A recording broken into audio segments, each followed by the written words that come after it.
Good morning and welcome to another one of our conversations about leadership and organizations. It's Kate and myself today. We've lost Sally. She's off doing something else for the day.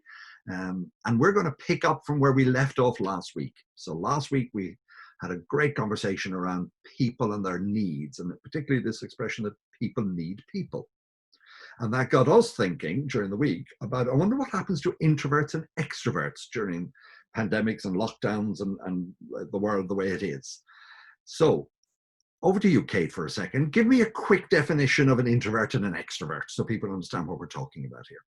Okay, well, we were talking about the Myers-Briggs definitions of extroversion and introversion, weren't we? And so they're slightly different to social behaviour, but of course, people comes into it quite a lot. And so extroverts will communicate in a different way to introverts, for example. So extroverts often will process out loud, and they will enjoy talking things through rather than thinking things through, whereas introverts are much more inclined to spend time alone thinking about things before they communicate or express.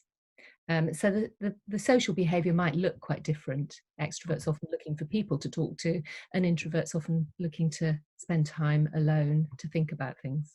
Okay. And this is Jungian's personality type theory. Myers-Briggs is probably the best known model that we use. So what do we think happens to extroverts under stress then? What do we see? Well, typically under mild to moderate stress, extroverts might become a bit more of an exaggerated version of themselves.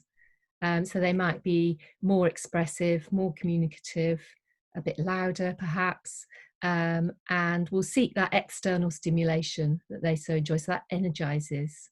And the more they do that, the more energy they get. But they might reach a point, and I don't know if you're familiar with this, but a feeling you do too much, and then you have to withdraw and rebalance to restore your energy. And hands up for a second. Both Kate and I are both extroverts. Sally's the introvert in the group. Unfortunately, can't be with us today. Yes, I get exactly what you're saying. So I see it with myself. I see it with other extroverts that I work with. That during the pandemic, I've become slightly louder. I've become slight more need to have people around me and to communicate. Not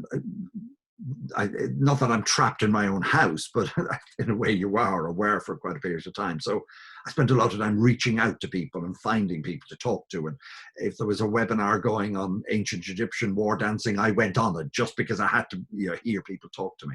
Yeah. I felt a lot of that. What happens to extroverts then during extreme stress? Well, under a bit more pressure, somehow we see this flipping into more typically introverted behaviour. So, and this is about restoring balance. So they might get more withdrawn. So you might notice when when your energy is really low, it's actually you need to go back into yourself and just start to restore that energy, rejuvenate by spending time in more introvert mode. And I certainly relate to that. And I think you and I have talked about this a bit, that there was a day last week where it all became just a bit too much. And about 6 o'clock in the evening, I turned my phone off, I turned the world off, and had something to eat, went and had a bath and just listened to very nice music. Actually, it was instrumental. I couldn't even have a word. I just needed to have music rather than people's voices.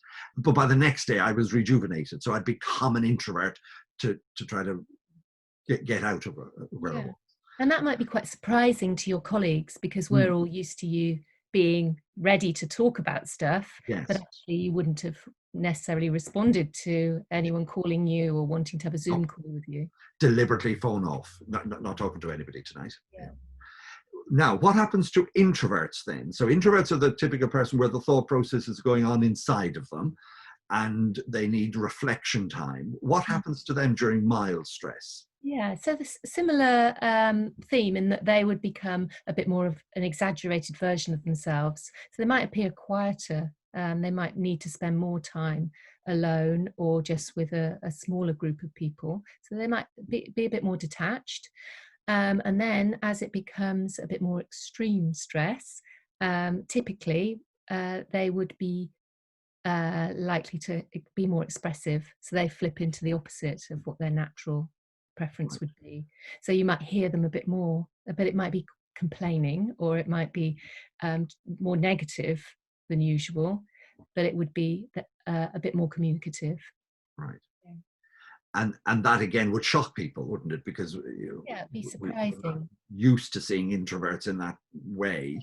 It will seem out of character. Yeah. So you'd hear about what was going on for them, whereas under normal circumstances, we sometimes say you have to ask an introvert if you want to know what's going on for them. So be a bit more spontaneous in their communication. Okay. So there you are, a very quick look at introvert and extroversion and how actually different levels of stress can impact people. And it goes without saying, of course, that if anything we've said today has triggered something in your brain or triggered a thought for you, just get in touch. Most people watching these videos know us, and give us a ring and we can talk through it in a bit more detail, because of course we're only looking at one of 4 personality preferences. There is an interplay between all 4. The offer's there. If anything we've said this morning triggers a thought, come and talk to us, and we'll see what we can do to help. Okay. Anything else from you, Kate? Yeah, well, I think next time let's ask Sally. Yes. What do you think? or not. We've got to give her advance notice. No. Yeah. Okay. We'll stop at that stage. Have a great rest of the week, and we'll catch up with you all again next week. Take care.